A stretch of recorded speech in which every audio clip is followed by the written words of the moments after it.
और एक बड़ी खबर आपको बताएं, साउथ चाइना सी में बाइडेन की दबंगई को चुनौती देने के लिए पुतिन ने अपने तैनात हथियार को धार दे दी है। रूस ने जापान से सटे कुरील द्वीपों पर तैनात अपने तटीय मिसाइल सिस्टम को और घातक बना दिया है, जिससे कि अमेरिका के हमदर्द जापान की परेशानी बढ़ना अब तय है। और इस मिसाइल सिस्टम की जद में अमेरिका के वो समुद्री बेड़े भी आएंगे जो साउथ चाइना सी में घूमते रहते हैं। और गौर करने वाली बात यह है कि रूस ने यह फैसला शी जिनपिंग के मॉस्को दौरे के तुरंत बाद ले लिया है। हालांकि जापान के पीएम भी ठीक उसी समय कीव के दौरे पर थे। अब रूस अपने एक कदम से चीन के साथ दोस्ती और जापान के दुश्मनी दोनों एक साथ निभा रहा है।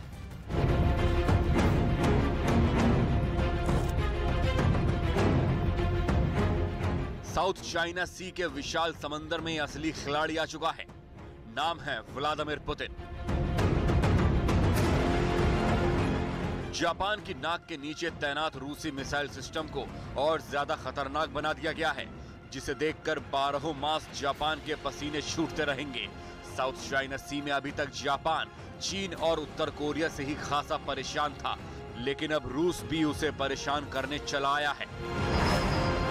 प्रशांत महासागर में जापान के ठीक बगल में यही वो द्वीप है जिस पर जापान का कब्जा होना चाहिए था, लेकिन है रूस का कब्जा।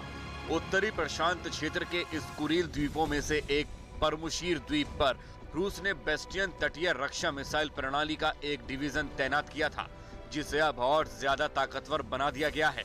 कुरील द्वीपों के कुछ हिस्से पर जापान अपना दावा करता है, लेकिन ये पूरा द्वीप रूस के कब्जे में है और यही द्वीप है रूस और जापान के बीच दुश्मनी की असली वजह।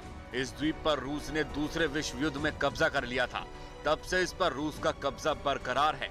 अब इस पर मिसाइल सिस्टम तैनात कर रूस ने न सिर्फ जापान की टेंशन बढ़ा दी है, बल्कि साउथ कोरिया और अमेरिका की भी बेचैनी बढ़ा दी है।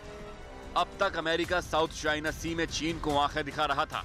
जापान और साउथ कोरिया का हमदर्द अमेरिका चीन को इस पूरे समंदर पर एकाधिकार से रोकता है और उसकी मौजूदगी में चीन चाहकर भी पूरे साउथ चाइना सी पर अपना रौब नहीं दिखा पाता। लेकिन अचानक इस मैदान में चीन का दोस्त रूस भी उतर आया है, तो समझिए जरा कि ऐसा क्यों हुआ। अब ये महज वक्त का संयोग है, या फिर शी जिनपिंग के रूस दौरे का असर, या फिर जापान के पीएम किशिदा का कीव दौरे का रिएक्शन। ये तो साफ तौर पर कहा नहीं जा सकता, लेकिन इतना तो तय है कि पुतिन ने जापान के बगल में मिसाइल सिस्टम तैनात करने का फैसला शी जिनपिंग और किशिदा के दौरे के तुरंत बाद लिया है।